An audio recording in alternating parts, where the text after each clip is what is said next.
চাঁপাইনবাবগঞ্জে বহুল প্রচলিত পাঠকপ্রিয় দৈনিক ভোরের চেতনা পত্রিকার ২৭তম প্রতিষ্ঠা বার্ষিকী পালিত হয়েছে। শনিবার সকাল ১১টায় চাঁপাইনবাবগঞ্জ সাংবাদিক অ্যাসোসিয়েশনের হলরুমে অনুষ্ঠিত প্রতিষ্ঠা বার্ষিকীতে দৈনিক গণমুক্তি পত্রিকার জেলা প্রতিনিধি ও চাঁপাইনবাবগঞ্জ সাংবাদিক অ্যাসোসিয়েশনের মহাসচিব শহীন আক্তারের সঞ্চালনায় ও অ্যাসোসিয়েশনের সাংগঠনিক সম্পাদক দৈনিক ভোরের চেতনা পত্রিকার জেলা প্রতিনিধি রিপন আলীর সভাপতিত্বে উপস্থিত ছিলেন দৈনিক চাঁপাইনবাবগঞ্জ মডেল প্রেস ক্লাবের সাধারণ সম্পাদক বদিউজ্জামান রাজাবাবু। এছাড়াও উপস্থিত ছিলেন মাহিদুল ইসলাম ফরহাদ, দৈনিক বিজয় বাংলাদেশ পত্রিকার জেলা প্রতিনিধি মুসা মিয়া, চককীর্তি ইউনিয়ন পরিষদের সদস্য রবিউল ইসলাম, সোহেল রানা সহ বিভিন্ন প্রিন্ট ও ইলেকট্রনিক মিডিয়া উপস্থিত ছিলেন।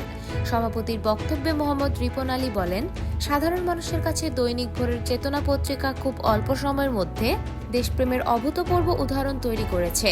আগামীতেও দৈনিক ভোরের চেতনা দেশ এবং জাতি রক্ষায় তার লেখনী শক্তির মধ্য দিয়ে অনেক বেশি ভূমিকা রাখবে। পাশাপাশি ভোরের চেতনা এই ২৭তম শুভ জন্মদিনে পত্রিকাটির সম্পাদক সহ পত্রিকার সাথে সংশ্লিষ্ট সবাইকে শুভেচ্ছা জ্ঞাপন করেন। আলোচনা শেষে দৈনিক ভোরের চেতনা ২৭তম প্রতিষ্ঠা বার্ষিকী উপলক্ষে কেক কাটা ও মধ্যাহ্নভোজের আয়োজনের মধ্য দিয়ে অনুষ্ঠানের সমাপ্তি করা হয়।